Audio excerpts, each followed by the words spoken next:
አንድ ጓደኛዬ በቀደም ፈርኒቸር ሰራተኛ ነውና ትንሽ ደብሮት ምናምን ተወዛግቦ አየሁትና ምን ሆነ ነው ስለው ትዕዛዝ ከተቀበለ በኋላ ዋጋ ጨምሯል እና እቃ ሳይገዛ ዋጋ ጨምሮበታል።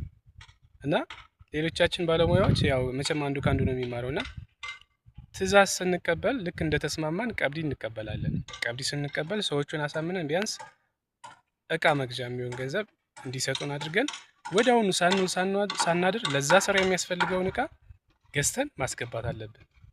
ምክንያቱም በኋላ ባደረ ቁጥር እቃ ሲጨምር ኪሳራው እኛ ጋር ነው የሚመጣው። ለምን ሰው አንድ የቀብድ ከከፈለ በኋላ ጭማሪው ብዙም አያስጨንቀውም። ጨመረ እንደዚህ ምናምን ብትሉት ሰው ደስተኛ አይሆንም፣ ለቢዝነሳችሁም ጥሩ አይሆንም።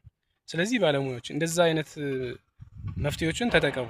እኔ የማደርገው አንድ ስራ ተስማምቼ ዛሬ ቀብድ ከተቀበልኩ ወዲያውኑ ሳላድር ብሩን እጄ አላሳድረውም። ወዲያውኑ እቃ ገዝቼ ነው የማስገባው። ካለኝ ከኪሴ ጨምሬም ቢሆን የሚያስፈልገውን እቃ አስገባለሁ ማለት ነው።